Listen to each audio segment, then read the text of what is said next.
Olá pessoal, está começando mais um testemunho e dessa vez a segunda parte aí do testemunho da nossa convidada Adriana Oliveira.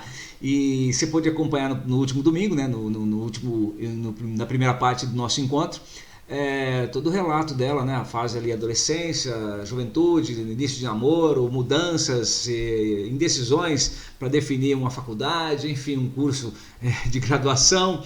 E toda a vida dela no Mato Grosso, tá? A partir de agora a gente acompanha aí como foi a vinda dela para Ribeirão Preto, juntamente com toda a família. E é uma história assim de muita luta, muita batalha, mas sempre entendendo que Deus esteve no controle de todas as coisas e cuidou em cada detalhe. Então com vocês, segunda parte do testemunho de Adriana Oliveira, aqui no Testemunho.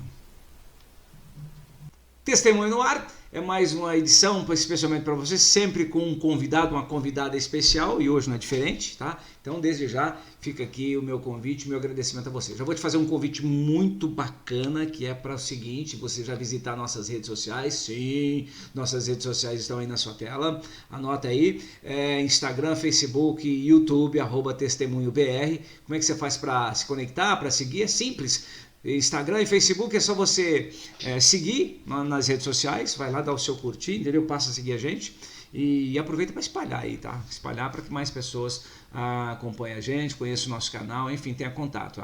@testemunhobr, tanto no Instagram quanto no Facebook. Já no YouTube, muito fácil, tá aqui do ladinho aqui, eu tô vendo aqui do ladinho. Opa, tá aqui do ladinho aqui, tá vendo? É só você acessar, fazer tua inscrição se ainda não fez, tá? E dar o seu like, o seu joinha e compartilhar. Por quê? Porque é importante. Você compartilhando, fazendo todo esse procedimento, o que vai acontecer? O YouTube entende que fala assim, nossa, esse canal é legal, tem umas coisas bacanas aí, né? Então vou espalhar para mais gente aí. E aí, com certeza, mais pessoas vai ter contato com esse material, com esse conteúdo aqui e com certeza pode ter vidas transformadas e eu creio nisso, tá? Então, se uma pessoa receber o testemunho, qualquer testemunho esse que a gente vai fazer agora, enfim, com a minha convidada de hoje, ou com os que já passaram por aqui, contaram a sua história, os seus testemunhos, pode ser transformado, ser tocado, e se uma pessoa já se sentir tocada e transformada e optar por Jesus, festa no céu, meu amigo. Então, se liga e espalha aí, faz isso pra gente, tá? Então, a ideia é se inscrever se ainda não fez a tua inscrição, dá o seu joinha, o seu like, eu confundo essas coisas, like, joinha e compartilhar. Combinados? Então tá certo. É o que você pode fazer pela gente aí hoje, tá bom? Quero trazer aqui agora o meu parceiro, meu brother, Dr. Diego Bezerra, da Oral Sim Implantes, para te dar um recado muito especial. Fala aí, Dr. Diego! A Oral Sim Implantes é a sua referência em implantes dentários. São 17 anos de uma linda história, mais de 300 unidades em todo o Brasil e 1 milhão de atendimentos de pacientes por ano. Quer saber mais? Aponte a câmera do seu celular para esse QR Code e venha fazer parte da família Oral Sim. Eu sou o Dr. Diego Bezerra, diretor clínico aqui em Ribeirão Preto e estou aguardando por você. Um forte abraço e fiquem com Deus. Recado do Dr. Diego especialmente para você, sim, então, e aliás, para você se ligar, presta atenção, é porque é o seguinte, ó, o WhatsApp dele para você fazer contato agora, nesse momento, esse aqui que está na tela, ó, 169 9190 7919, eu confundo esse número, mas vamos lá, de novo, 169 9190 7919 é o WhatsApp do Dr. Diego Bezerra da Oral Sim Implantes para você conectar agora, mandar tua mensagem amanhã bem cedinho, o pessoal já chega e já te chama aí, já bate um papo contigo e já começa a dar andamento aí para que você faça um tratamento bem bacana. Combinados? Então tá bom. Adriana, é o seguinte, o nosso tempo, tá uma delícia a nossa conversa aqui, tá uma delícia. Mas o nosso tempo, ele já tá. Eu queria saber quando vocês vieram para cá, como é que foi a vinda? É agora, nessa fase? Como é que foi? Aí é a parte mais difícil é a parte mais difícil da história, porque em todas essas dificuldades que a gente teve, tudo que a gente passou, Deus sempre respondeu nas orações, que eu já te falei aí, né? Sim. E o que acontece? Vou resumir. Na verdade, quando o Matheus passou na faculdade, que ele veio para Três Lagoas, a gente tentou vir, a gente tentou muito vir, e Deus fechou todas as portas. Sim. A gente não conseguiu vir. E eu sou muito apegada com os meninos, né? O Rubinho também era, porque sempre foi só nós 4. Sim. Daí, o que aconteceu? 6 meses depois, o Matheus prestou outro vestibular e ele teve a possibilidade de vir para Barra do Garças, que era muito perto, que era mais 3 horas e meia da minha cidade, que eu considerava como quintal da minha casa. Aham. Porque no Mato Grosso, você ter um filho estudando a 3 horas e meia, é como se ele estivesse no quintal da sua casa. Ele vinha Você aqui em cada 15 Sertãozinho, dias. Ribeirão, né? Pertinho. Aí, Isso. aham. Imagina, né? 3 horas e meia de distância. Mas era tudo muito perto. E aí, uma cidade muito boa, uma cidade de divisa. Essa cidade ela é Sim. divisa do Goiás. E aí, o que acontece? Aí, quando a Letícia chegou em época de vestibular, ela queria muito fazer as faculdades em São Paulo. E eu sempre falava pro meu marido que ela era menina, os meninos também terminaram o ensino médio muito cedo, também com 16 anos. Então, tanto o Matheus quanto a Letícia, com 17 anos, estavam na faculdade. Uhum. E aí eu falei para ele assim que eu queria muito acompanhar, porque ela era muito novinha, é uma menina. Sim. E ele sempre concordou. E aí, quando chegou em 2020, o Senhor fez uma grande graça nas nossas vidas, porque com essas reformas, a gente tinha, na segunda reforma que a gente fez na igreja, alguns irmãos mudaram de cidade, e enfim, a gente teve uma situação de dificuldade financeira, foi a época que a gente mais vendeu pizza para estar quitando, e aí, de repente, naquele ano, Deus fez assim, terminou tudo, pagamos todas as contas, ainda terminou a parte do altar, a igreja ficou linda, ficou pronta. Na festa de novembro do aniversário da igreja, estava tudo lindo, tudo pronto, maravilhoso. Novembro de 2020, plena pandemia, toda aquela situação de dificuldade e todas as contas se quitaram. A Letícia tinha entrado na faculdade, mas por conta da pandemia, ela ficou 15 dias e ela voltou para o Mato Grosso. Uhum. Então, nesse período, eu parei de trabalhar, eu trabalhei em home office 6 meses, mais de 6 meses, uns 8 meses. O Matheus já tinha se formado, tinha voltado, então nós ficamos os 4 muito unidos, trabalhando muito ali, lives, até mesmo a gente fazia vigília por live, foi um período também muito intenso. E aí, quando chegou em dezembro, né, em novembro quitamos tudo e tudo mais. Quando chegou em dezembro, final de ano, lindo, maravilhoso, quando foi em janeiro, o banco, eu era caixa, 10 anos sendo caixa. Do nada, em janeiro, o banco cortou a nossa comissão de caixa. Ia dar uma diferença no meu salário de mais ou menos, na época, uns R$ 1.500. Uhum. Isso para nós era muito dinheiro. Sim. E aí a Letícia ia ter que voltar presencial. Então, nós conversamos e começamos aquela situação a mudar. E ele não queria vir, né? Porque, assim, o Rubinho gostava demais de lá, né? E também já estava ali há muitos anos, né? Pastorando e tudo mais, e ele sofreu um pouquinho, mas ele aceitou. E aí eu não tinha muita opção. Daí a gente começou a procurar. E no banco é assim, você vai colocando as cidades. Como eu sabia onde ela estudava em Botucatu, na Unesp, então eu tinha que estar perto. Então eu coloquei uma região perto.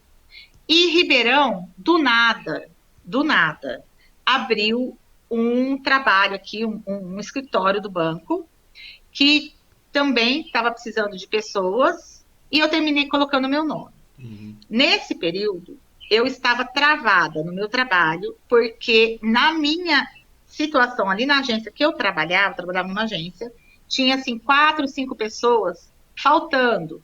Quando acontece isso, o banco não deixa você se remover, Sim. tá? Você fica travada, proibida de remoção, porque o quadro está muito abaixo, então Sim. falta funcionário. E não tinha concurso nesse período, até por conta da pandemia e tudo mais. Uhum. E aí, assim, todos os gerentes que me ligavam, me entrevistavam, que falavam assim, não, ó, então beleza, você vem? Vou. Não, tá, tranquilo. Não, dava errado. Não dava certo porque eu estava travada. Falava comigo de manhã, de tarde já me avisava, ó, teu nome subiu, tá travado, você não pode ir. E aí, a instabilidade, né, aquela questão, a menina querendo voltar, querendo não, precisando voltar, eu com perda salarial, tentando vir, não conseguia. No carnaval, nós viemos para a gente fez um encontro com a minha mãe, um encontro de família numa cidade ali na divisa de Três Lagoas ali e tudo mais, naquele rio ali, não lembro agora, Rio Paraná, um rancho. Paraná. E ali eu fiz uma entrevista nesse escritório de Ribeirão e naquela semana, 3 entrevistas. E as 3 me avisaram que eu estava travada, que eu não podia ir. E eu fiquei muito triste. Mais uma vez eu falei para Deus, eu falei, Senhor, o Senhor sabe o meu coração. Eu quero muito ir, ficar perto dela. Ela ainda é novinha, né?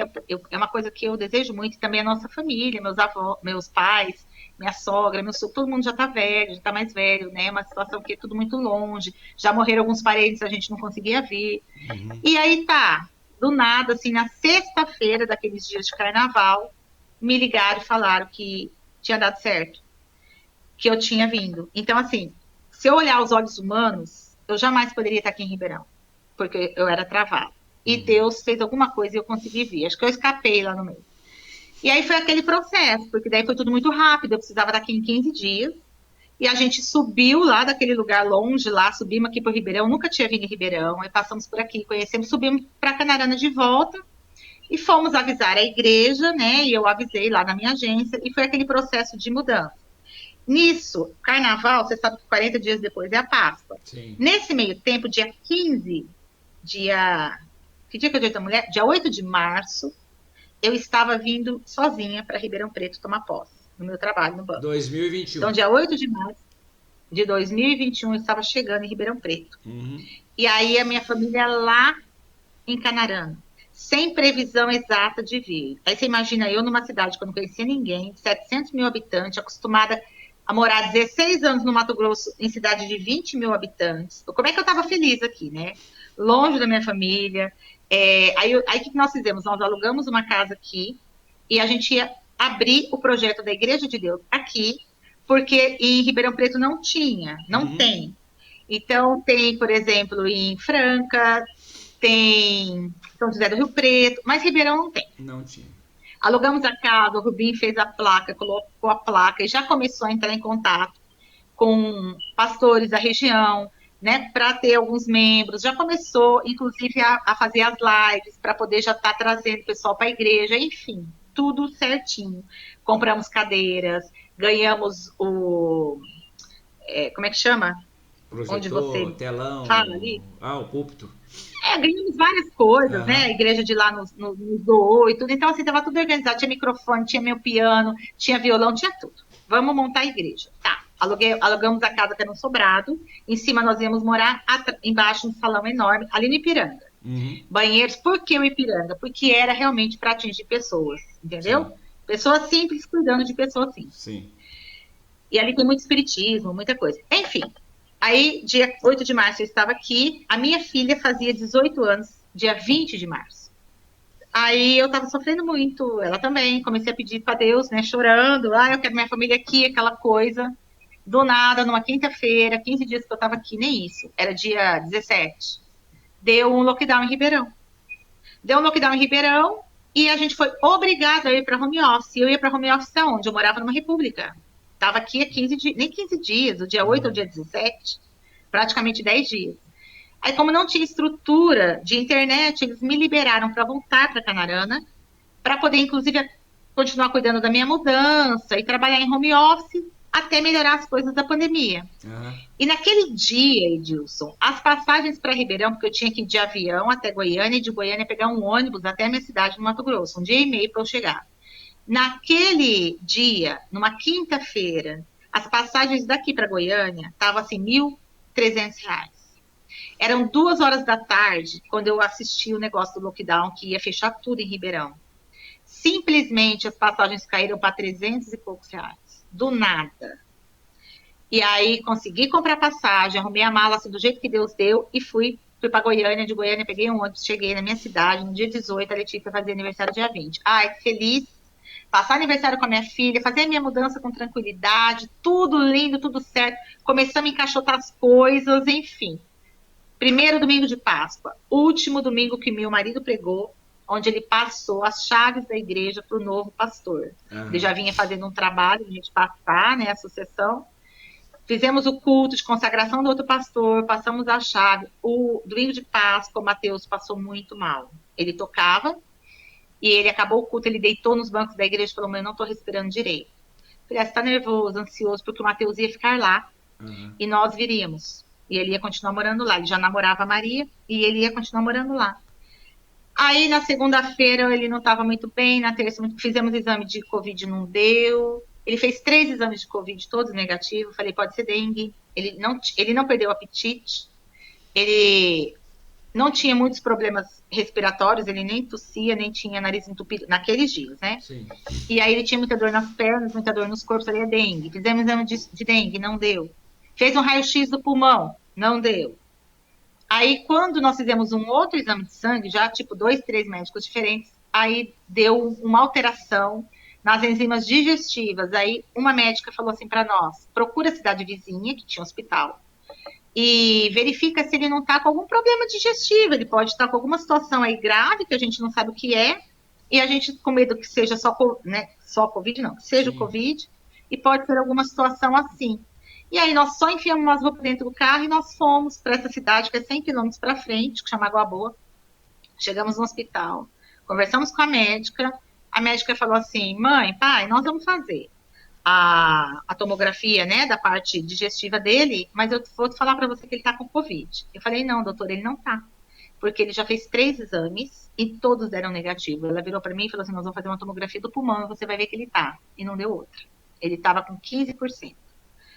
Aí, por ele ser gordinho, né, a médica falou assim: olha, eu não aconselho ele voltar para casa, ele vai internar, porque pode piorar, vocês estão a 1 hora e pouco de distância.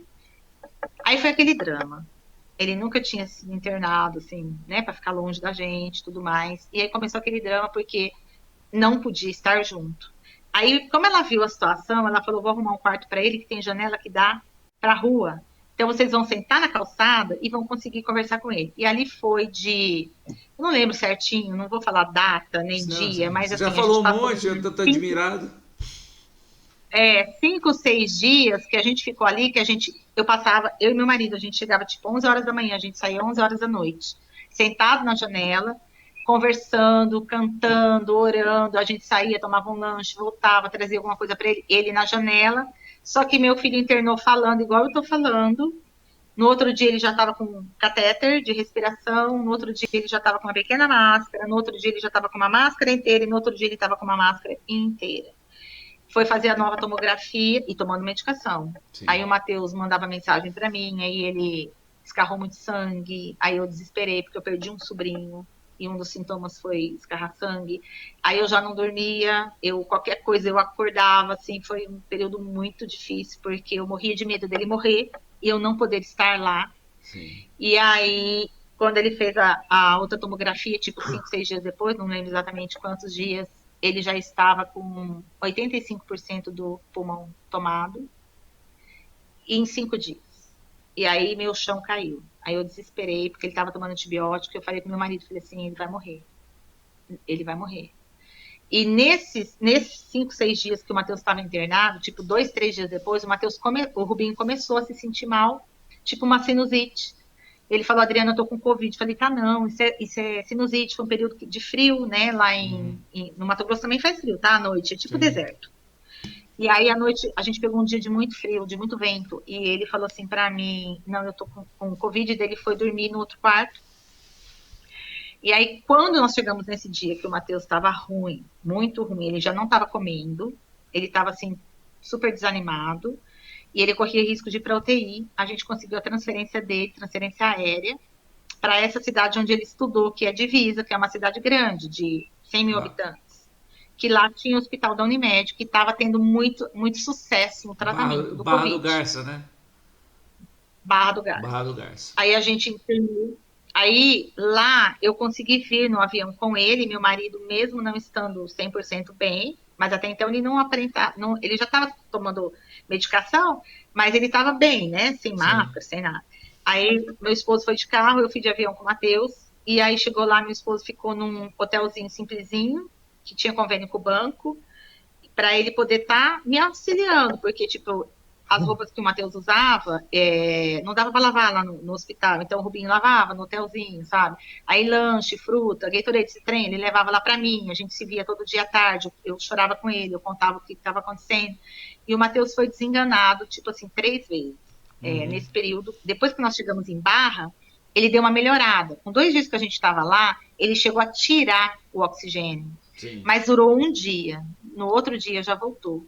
E aí, nesse período, foi um período, assim, terrível. Eu falo que eu vivi o inferno na Terra. Nesses dias que eu fiquei no hospital, no período de Covid, que foi aquela segunda cepa lá, que eu não quero nem lembrar o nome, a Delta, né? E aí eles não sabiam como tratar. e o hospital em colapso, né? O sistema de saúde no Brasil em colapso. Sim. Eu sei o que é não ter uma fronha para trocar. E vou confessar aqui, esconder fronha dentro do armarinho lá, porque o Matheus tomava uma dosagem de remédio anticoagulante tão grande que ele sangrava muito. Então ele sujava muito a roupa de cama. E aí tinha que estar trocando. E eu vi várias pessoas morrerem, eu vi pessoas saírem. E era assim, não era desesperador, porque a gente tem uma fé. Então, assim, orando, clamando, e a igreja de Deus, né, no Brasil, que a gente fazia parte, ela se movimentou a nível de Brasil e fora do Brasil, porque não era só o meu marido, o meu filho, eram vários pastores, eram várias pessoas. Então, a igreja num todo começou a clamar muito. Sim. E aí a gente tem amigos de outras denominações, irmãos de outras denominações. Então eu falo assim, existia uma corrente, existia um relógio de oração pela minha família, sim, 24 horas, com jejum e oração. E você se apega nisso, Deus sempre me respondeu. Eu tinha certeza que era um período que eu estava passando de provação, porque nós íamos pastorear aqui em Ribeirão, que não existia, então era algo assim, que era uma luta espiritual. Eu tinha plena certeza disso, eu tinha plena certeza que eu ia sair de lá com toda a vitória, com meu filho e com meu marido tranquilos e sarados e curados. E o Rubim foi muito bem, o Matheus corria risco de vida, até o dia que o Rubim passou mal. Aí quando ele passou mal, eu via ele todos os dias, era um retorno dele no médico, né, era um sábado. E aí, na sexta-feira, porque a gente fazia chamada de vídeo também. Embora a gente se visse todo dia à noite, a gente fazia chamada de vídeo. Ele não me respondeu, e eu fiquei meio preocupada. Eu falei, nossa, o pai não me respondeu, né? O que será? Daí a orelha já em pé. Sim. Aí, no sábado, ele tinha retorno no médico. E como ele não estava internado, os retornos eram na ala de emergência, de pronto-socorro. E eu desci lá no horário.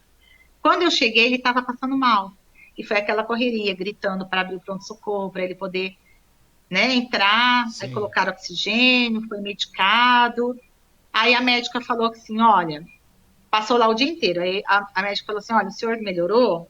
Vai para casa. Se o senhor piorar, o senhor volta. Porque não existia vaga no hospital. Sim. E aí o que aconteceu? Ele ia como para casa? Ele estava no hotel, quem que ia cuidar dele? Aí ele olhou para mim e nós pedimos para a médica, doutora, se vocês conseguirem uma vaga, já que meu filho está internado aqui, eu cuido dos dois, porque não tem ninguém, nós estamos numa outra cidade. Ninguém podia ir lá cuidar dele, porque o Covid era super contagioso. Quem que ia cuidar do meu marido? Sim. Aí ele internou, como eu, falando, conversando normal, internou. Eu lembro o momento que eu falei pro Matheus que o pai dele ia... Falei assim, ó, você vai ter uma surpresa, né? O seu pai vai ficar aqui com a gente. E ele chorou.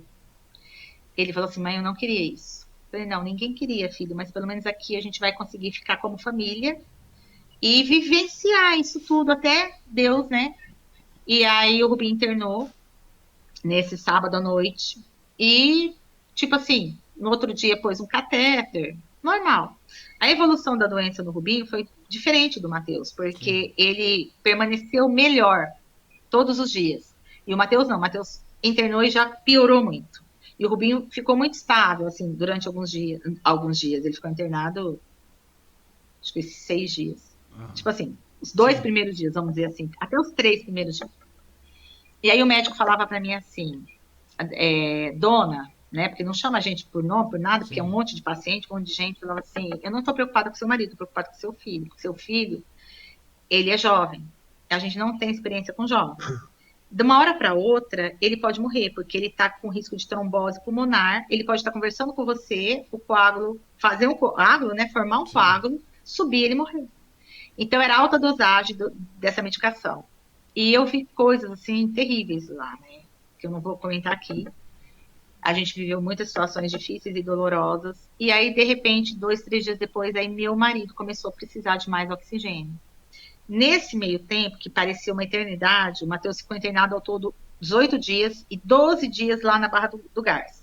Quando o Rubinho já estava internado com ele no mesmo quarto, eu tive acesso a todas as áreas do hospital, porque daí eu descia no restaurante do hospital para fazer chá caseiro.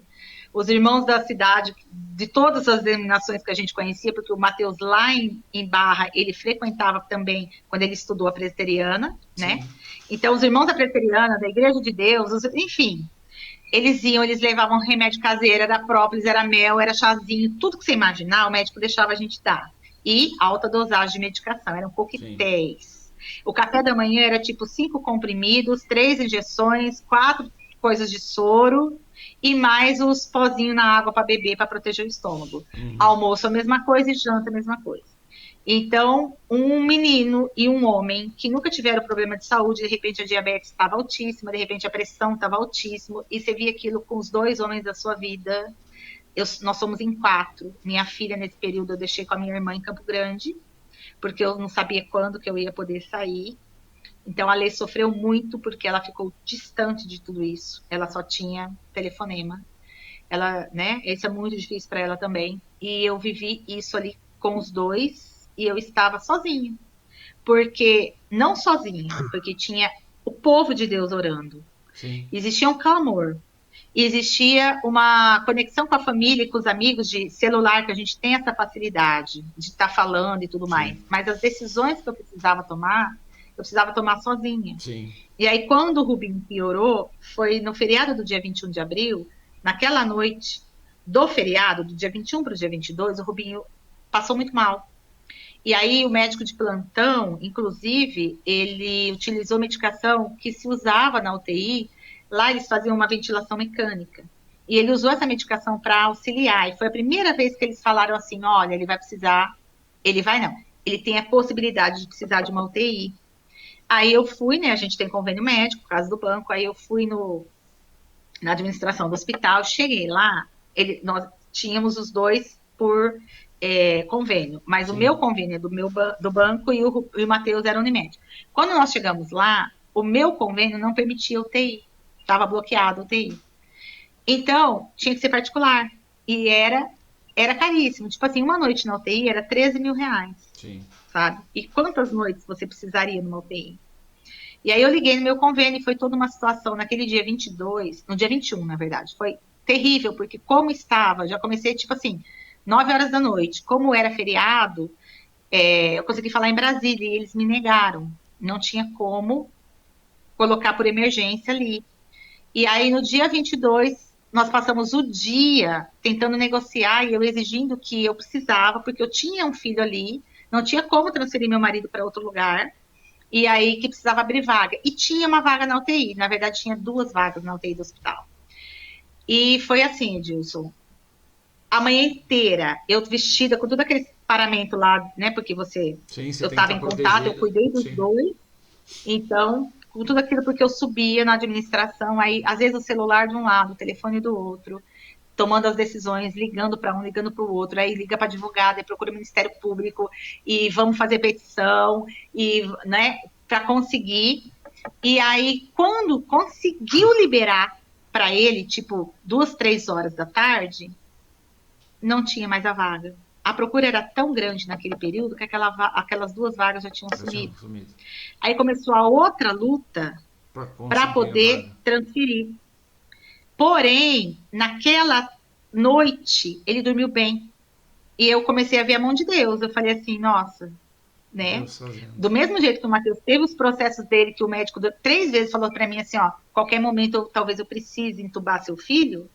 Então, quando o Rubinho também precisou entubar, eu tive a mesma certeza. Isso aqui é só provação. Sim. Né? Eu virei para o médico e falei assim, doutor, ele não vai precisar entubar. Eu tenho certeza. O médico me deu uma olhadinha assim, porque eu tinha uma fé assim, incrível que Deus ia fazer. E aí, passou aquele dia 22, ele deu aquela melhorada, dormiu bem. Quando foi no dia 23, ele acordou. Só que assim, ele já estava 24 horas no respirador, né? Sim. Mas dormiu bem, sem agitação, tudo. E aí, porque na noite anterior, que eu falei que foi a noite mais difícil, eu e o Matheus, a gente passou a noite inteira cuidando dele, porque foi quando ele piorou. Aí depois ele estabilizou e melhorou na outra noite. Aí quando foi no dia 23 de manhã, por volta aí de umas 9h30, 10 horas, ele começou a precisar de mais oxigênio. E aí foi chegando no limite, que o limite é 15. E aí ele foi ficando muito ansioso e muito agitado. E aí foi assim... muito difícil, porque o médico falou para mim assim, olha, existe mesmo, né, a possibilidade dele entubar, mas aí eu tinha conseguido a transferência por UTI aérea. Sim. Porém, a UTI aérea também não era a hora que a gente queria, porque Covid foi um caos. Sim. Então, eles iam conseguir chegar no dia 23, 10 horas da noite, no aeroporto de Barra. Isso porque estava vindo de Cuiabá, conseguimos vaga para ele em Cuiabá. Eu tentei em todas as cidades que a gente tem parente, Curitiba, São Paulo, Campo Grande, Presidente Prudente, e não consegui vaga. Conseguimos em Cuiabá. A igreja disponibilizou para mim a casa do pai do pastor, para eu ficar lá, com todo o apoio, sabe? Porque eu ia ficar lá. Sim. E aí o médico liberou o Matheus não estava pronto para ser liberado, o Matheus ainda estava no oxigênio, ainda estava no soro, o médico com medo de acontecer uma coisa pior e sabendo que eu ia ter que sair para ficar com o meu esposo, ele liberou o Matheus. O pessoal da igreja lá arrumou uma casa para a gente ficar, o Matheus ia ficar, né? Porque home care durante um mês ainda, ou mais tempo se precisasse. E aí a despedida dos dois foi muito triste, porque ele falou pro pai dele assim, você me falou que você vinha me buscar. Agora quem tá te falando que vai te buscar sou eu. Eu vou te buscar, pai, fica tranquilo. E o Rubinho virou para ele e falou assim, filho, você sabe das nossas, de tudo, onde tipo conta, né? Todas as coisas que precisa, você já é homem, eu já te mostrei, eu já te ensinei. E aquela coisa, sabe? Cuida da sua mãe, aquelas coisas aradas lá. E aí eu virei para ele e falei assim, Rubinho, me escuta, você vai para UTI, eu vou com você. Eu também tive autorização para ir com ele, né? Porque eu já estava lá, né? Se eu tivesse que estar infectado, eu já estava. Aí eu falei para ele, do mesmo jeito que eu trouxe o Matheus aqui na UTI aérea, fiquei com ele, lá eu vou ficar com você. Mas eu sabia que na UTI eu não ia poder ficar. Aí o Matheus conversou muito com ele e falou, pai, você vai para UTI, mas você vai por precaução. Aí ele falou assim, eu não quero ir para UTI, vão judiar muito de mim. Ele tinha um problema respiratório muito forte, digestivo, quando ele era criança ele tinha tomado soda, ele tinha uma dificuldade. E aí ele ficou internado 6 anos quando ele era criança, então ele tinha um trauma enorme de hospital. Sim, claro. E aí ele entrou, né, com uma medicação mais alta, aí o médico estabilizou ele e tiraram a gente do quarto, colocaram ele no quarto e formaram uma semi-UTI, para esperar a UTI aérea chegar, com medicação, sim, né, com aparelho, daí ele ficou monitorado com enfermeiros, e eu pude ter acesso a ele, então eu comecei a arrumar mala, aí eu cantava para ele, para acalmar, e a gente ali, o Matheus foi tirado do quarto, porque o Matheus já estava em processo de liberação. E aí nesse período, eu nem sei nem que horas que era, 2, 3 horas da tarde, mas ele corria muito risco de entubar, e o médico falou para mim, se ele entubar, ele não vai para a UTI aérea, senão ele morre lá no avião. Porque sim, a pressurização não vai poder. E o doutor não vai precisar, não vai precisar. E falando, sabe, com a igreja, e orando, e mandando mensagem, até que eu liguei para o nosso pastor, né, o nosso líder, né, na nossa sim, cidade. Falei, pastor Deusvaldo, eu tava assim muito mal. Falei, pastor Deusvaldo, ele vai entubar. E eu tava muito nervosa. E esse pastor falou para mim assim, irmã, dono do fôlego da vida é Deus. Quando ele falou isso, me deu uma paz, assim, sabe? Eu falei, nossa, o que eu tô nervosa? Realmente, o dono do fôlego da vida é Deus. Então, se ele tiver que ir para UTI, ele vai, mas ele vai sair vivo, porque nós temos uma promessa em Ribeirão. E aí eu descansei, falei, Senhor, toma conta, é teu. E eu falei isso, e tá bom, pastor, desligamos. Continuei ali no quarto e tudo mais, com ele, tentando arrumar mala, super nervosa, sabia nem que eu enfiava de roupa ali dentro, sabe? Aquele desespero mesmo assim, mais controlado. Só cantarolando a música que ele gosta. Ele gostava muito daquela música Cegueira e Vista, que é um hino do cantor cristão, que até a gente cantou na cantata agora na Páscoa. E Ó Tão Cega, eu andei, perdido, vaguei, era o hino que ele mais amava. Ele se converteu com esse hino. E aí eu cantava para ele baixinho, assim. Aí, de repente, ele passou muito mal. E eu vi, eu tava lá. Ele engasgou e ele precisou ser realmente entubado. E eu e a fisioterapeuta que estava na sala, tinha mais outra enfermeira, a gente saiu gritando. O médico estava ali no corredor. Já socorreu ele, já entubou. E eu assim, glória a Deus, né? Aí entubou, voltou, falou para mim assim... ele está com muita dosagem muito alta de medicação. Eu vou avisar a UTI que não vai ter como levar, mas tem um paciente que melhorou aqui na UTI do hospital e você se vira com o seu convênio. Eu vou descer esse paciente, vai ser o tempo de limpar lá e o Rubinho sobe. E eu falei, amém. E pensei assim, nem que eu tenha que vender alguma coisa, mas nós vamos pagar esse negócio, convênio não autorizar, e depois o processo convênio. E foi bem assim. Aí ele falou, ó, é só o tempo de limpar, porque tem que higienizar a UTI, né? Por causa do paciente antigo, imagina, Covid. Eu cheguei a ver aquele moço descer na cadeira de roda, a família autorizou a liberar ele. Ele me mostrou, ó, esse moço, eu cheguei a ver, fiz assim com a cabeça, ele passou. E aí a UTI eu tinha conseguido adiantar para 2 horas, para 4 horas da tarde. E era 2 horas quando o Rubinho passou muito mal, e eu tinha falado para ele, ó, eu já estou arrumando as coisas, você só tem que aguentar mais 2 horas. Eu falei para ele. E quando ele tinha saído do quarto lá que o Matheus se despediu, eu virei para ele e falei assim, Rubinho, não se esquece, sem você eu não vou para Ribeirão. E você sabe disso. Porque eu tinha feito uma promessa, né, que a gente tinha uma promessa que onde um fosse, os dois iam. Eu falei, sem você eu não vou, então você vai para UTI e você volta, porque você tem que ir comigo para Ribeirão. Nós temos a nossa igreja lá esperando. E aí ele só fazia assim com a cabeça. Aí quando ele passou mal lá desse negócio da UTI, um pouquinho antes eu tinha falado para ele assim, você tem que aguentar só 2 horinhas. Aí nós já vamos embora, nós vamos para Cuiabá, você vai para UTI, já tá tudo certo, eu vou estar lá com você, enfim. E aí eles me tiraram do quarto quando entubou, porque o risco de contaminação é muito alto. Aí eu não podia mais. Aí a porta ficou semi-aberta e era de frente com o quarto que eu tava, que o Matheus ainda estava esperando. E eu pude ver ele ainda deitado lá. Aí todo o processo do Matheus ir embora, eu não pude ir com o Matheus. Tinha uma amiga dele que também é cristã, né? Que formou com ele e ela estava nos apoiando assim. Os irmãos, em Barra do Garças, eu tive todo. Deus colocou anjos. Eu tinha todo o apoio. Daí tinha pessoas que iam buscar roupa no hospital, lavava para mim, levava as coisas que eu precisava, sabe, de comida, de creme, de sabonete, de tudo, porque eu não podia sair de lá. Então eu tive um apoio assim que eu nunca imaginei na minha vida. E aí, quando essa menina, a Wesmara, era muito amiga do Matheus, muito amiga nossa, é madrinha dele de casamento, é muito amiga nossa. Ela estudou com ele e aí ela ia cuidar dele para mim. E aí o Matheus foi embora do hospital, muito triste, com soro, com oxigênio, dentro de uma UTI, né, móvel. E foi lá, e lá eles prepararam um home care, que não é uma UTI, né, mas é um ambiente de hospital. Sim. No quarto dessa casa que conseguiram para nós.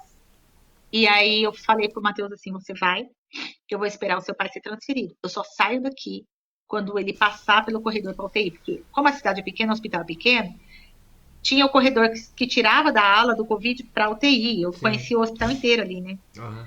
Falei, eu vou sentar aqui, enquanto seu pai não passar, eu não vou embora, porque eu ainda quero dar um beijinho nele, e aí eu vou. E grata a Deus, porque eu não precisei ir embora para Cuiabá, super feliz. Abriu uma vaga, Deus abriu uma porta. É um milagre, né? Ele vai ficar na UTI aqui. Eu vou poder cuidar do Matheus e vir ver ele todos os dias. Então eu tava assim, super tranquila. Aí eu fiquei ali mais ou menos, eu não sei, 1 hora e meia. Quanto tempo eu fiquei ali sentada? Aí de repente eu vi o médico. Aí quando ele me viu, ele voltou para trás. Chamou a enfermeira, que o tempo todo estava com a gente, e me chamou na sala. E eu pensei assim, esse médico vai me pedir dinheiro, quer ver? Ele vai falar assim, ó, o seu convênio não autorizou, você dá um cheque calção aí. E eu já estava pronta a dar um cheque, como é que é, cheque sem fundo? Um borrachudo, que eu não tinha dinheiro. Um borrachudo e falar assim, aham, tá aqui o cheque. Aí. Bem borrachudo, né? Porque eu não ia ter. E eu fui assim, nossa, só orando, falando, Senhor, me dá paciência para não dar na cara desse médico, porque eu vou falar umas poucas e boas para ele e vou dar o borrachudo. E o senhor vai ter que dar um jeito de cumprir isso aqui. E aí, quando eu entrei, crente que ele ia me falar alguma coisa, ele falou que meu marido tinha falecido. Nossa, Deus, quando ele falou isso para mim, foi como se uma pedra caísse na minha cabeça, sabe? Eu lembro que eu abaixei a cabeça assim e eu falei para Deus assim, a gente aprende que a gente não pode perguntar o porquê. Mas eu vou te perguntar, Senhor, por quê? Para quê? O Senhor nos trouxe até aqui, abriu um ministério lá, o Senhor me transferiu sem poder. Já tem membros nessa igreja, a casa já está alugada. Meu marido amava a vida, era um homem super alegre, super espontâneo, né? A gente tem uma família, um casamento muito feliz, uma família muito abençoada. Como assim? E foi muito difícil. E aí, a partir dali, os irmãos, os pastores, tanto da Igreja de Deus, na presbiteriana, enfim, eu sozinha, na época só tinha eu e pessoas conhecidas. Sim. Aí, aquela questão, você vai numa funerária, eu nunca imaginei na minha vida que eu teria que ir numa funerária escolher um caixão pro meu marido. Eu nunca imaginei na minha vida que eu ia passar, porque não tinha acabado, sabe? O Mateus, não, o médico virou para mim e falou assim: você não pode contar pro seu filho, porque senão ele vai regredir, ele vai internar, ele vai entubar e aí ele pode morrer. Como que o médico me fala isso? O pai dele acabou de morrer, o menino tem 24 anos de idade, como é que eu vou fingir que eu vou estar indo no hospital ver ele na UTI? Falei, doutor, não tem como. Não. Se você fizer isso e acontecer, a responsabilidade é sua. Olha, tudo isso na minha cabeça, assim. Aí nisso, o Matheus terminou sabendo, e por telefone, eu ainda estava no hospital. Ele falou, mãe, é verdade? Eu falei, é. E aí, assim, você imagina o que ele passou lá, né? Mas Deus já tinha provido também, a enfermeira estava lá, a Esmara estava lá com ele. Então, foi assim, nisso, esses amigos que eu te falei que foram os primeiros a ser o nosso cliente de marmita, que são nossos irmãos, assim, eles já vieram, já trouxeram a Maria Eugênia, né, minha nora, e quando eu cheguei na casa que a gente estava, tinha, assim, um monte de irmão. Pessoas que vieram de Canarana, gente ali da Barra que a gente conhecia, que tinha sido membro nosso, da igreja onde o Mateus frequentava, da nossa igreja de Deus. Então, assim, tinha tanta gente. Aí eu só lembro que me deram um comprimidinho, né, pra eu dormir um pouquinho. Eu deitei agarradinha no Mateus, tive um sonho lindo com o Rubinho.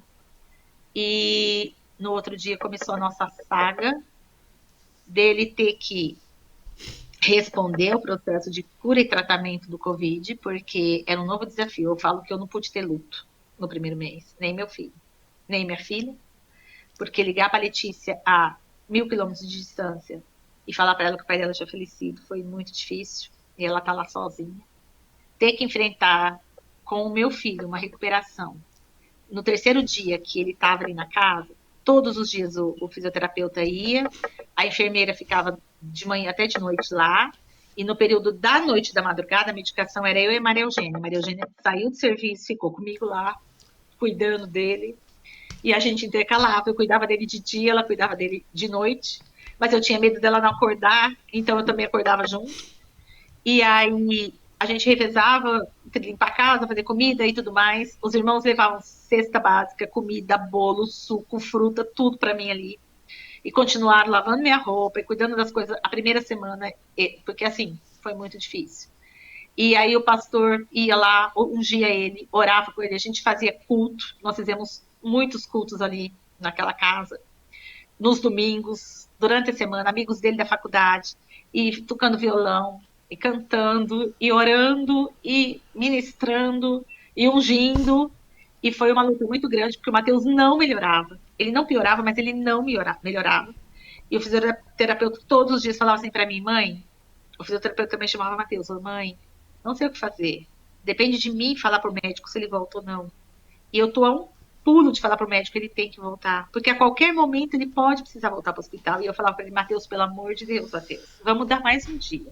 Não, Mateus, Mateus vai resistir. E foi indo assim, até que, tipo, 10 dias depois, o meu Mateus começou a melhorar. Nesse meio tempo, meu cunhado veio com a minha cunhada, passou uns dias comigo, a minha mãe veio, aí minha mãe ficou comigo todo o processo, então ficou minha mãe e a Maria Eugênia.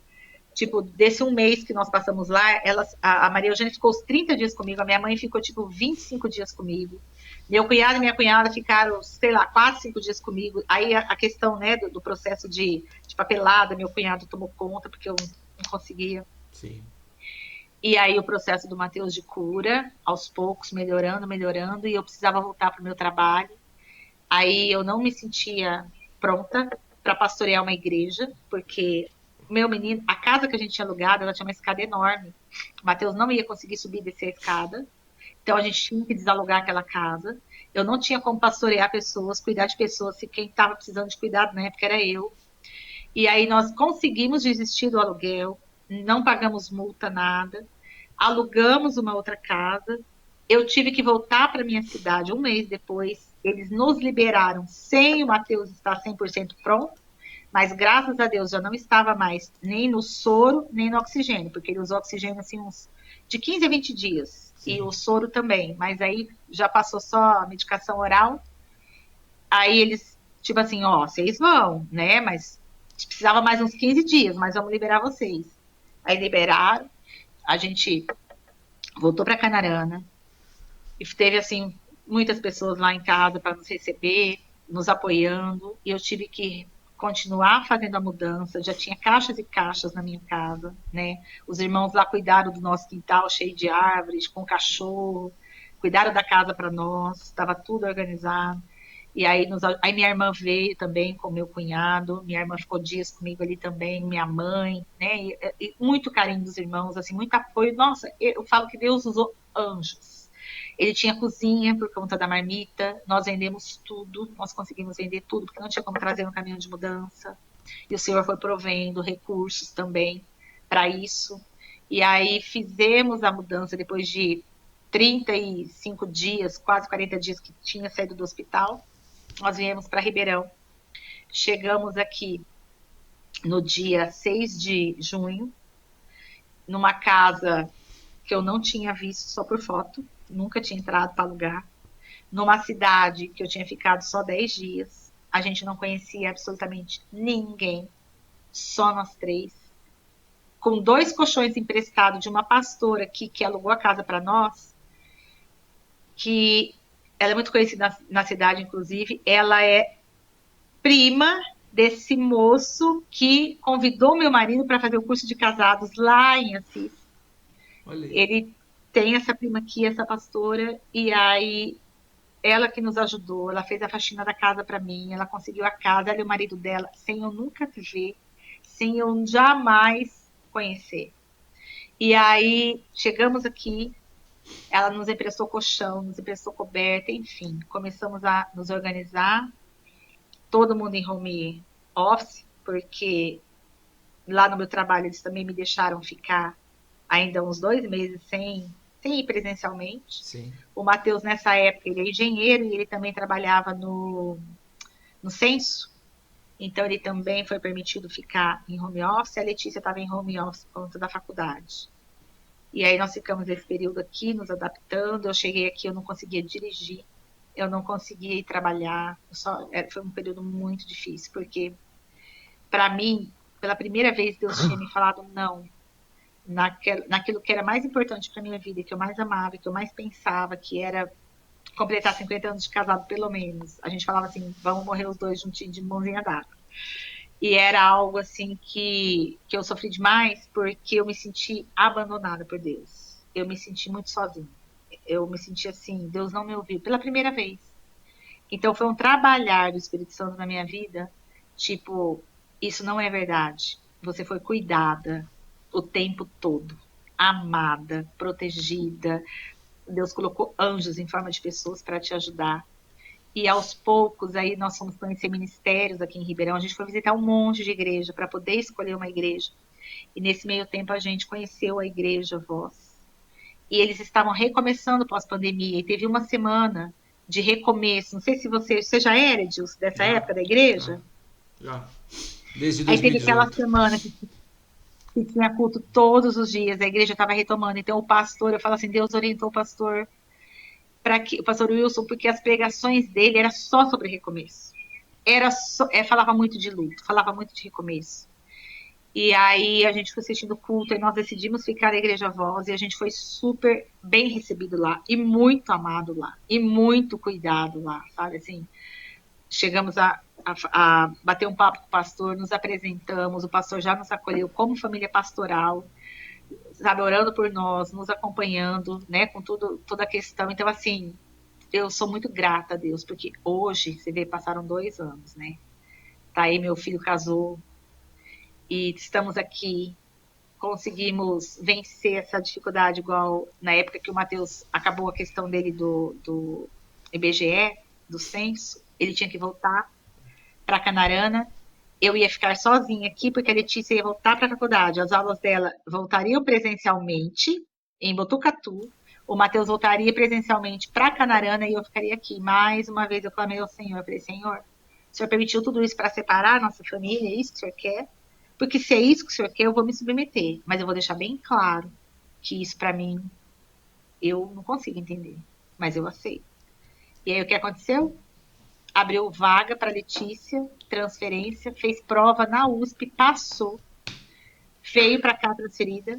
O Mateus conseguiu um emprego aqui, desistiu lá do IBGE, trabalha aqui até hoje, inclusive com o pastor Ezra, sou muito grato por isso.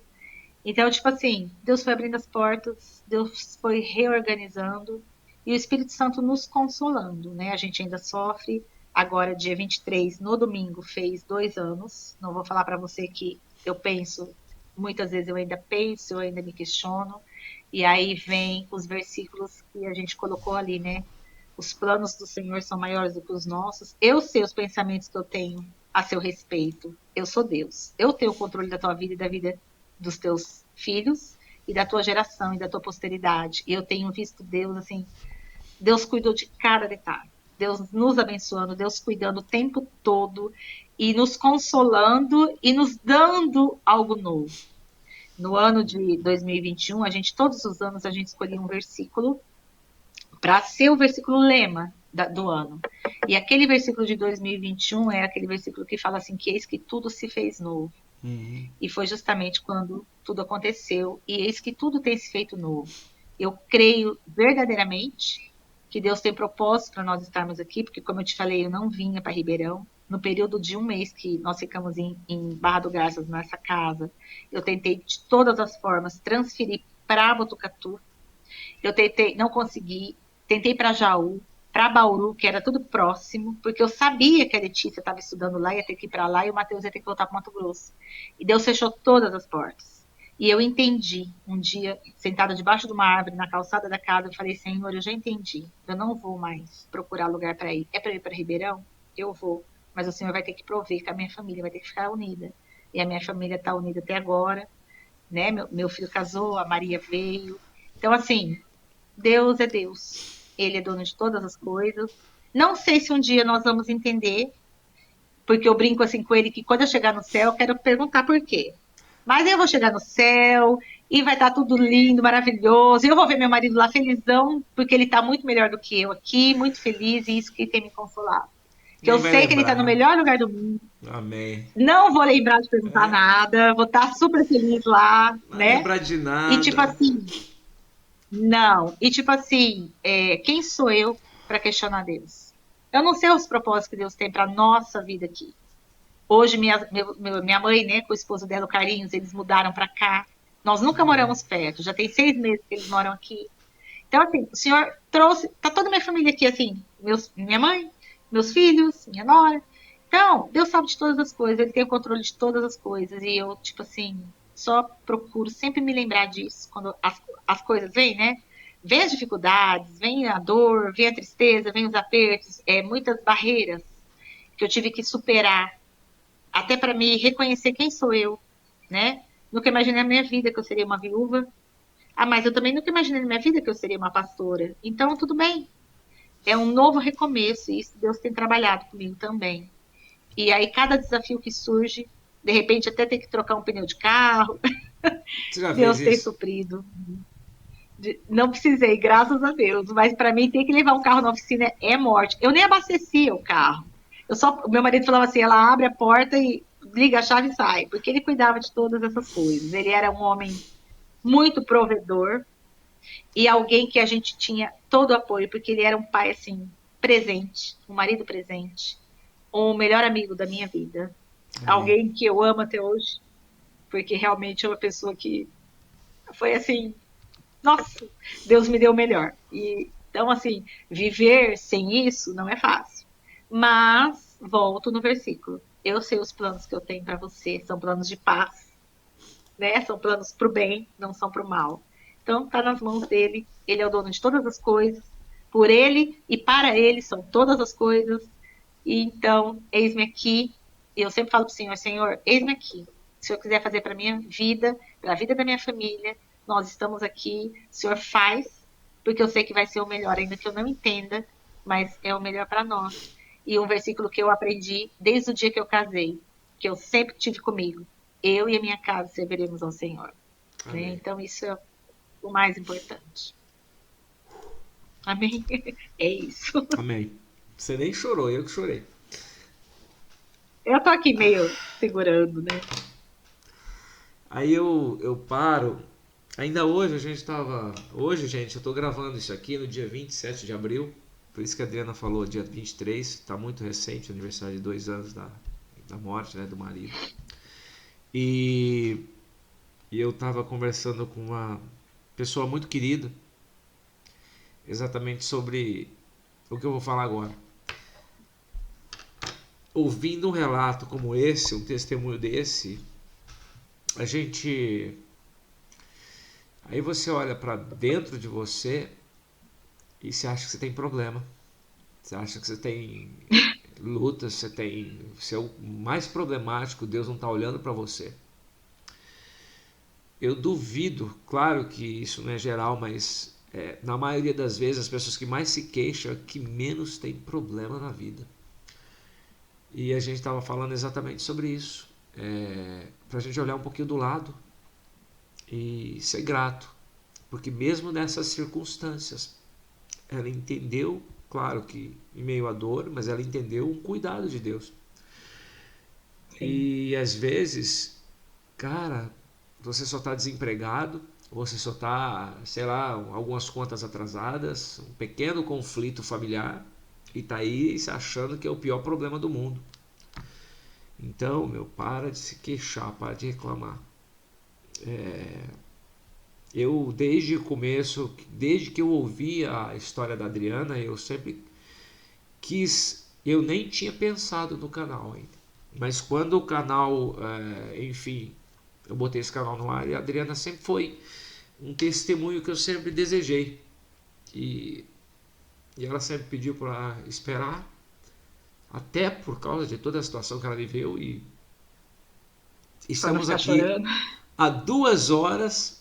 Eu vou ter que dividir esse testemunho, porque não tem como, sabe? E já haviam me sugerido isso, dividir os testemunhos. Esse eu vou fazer.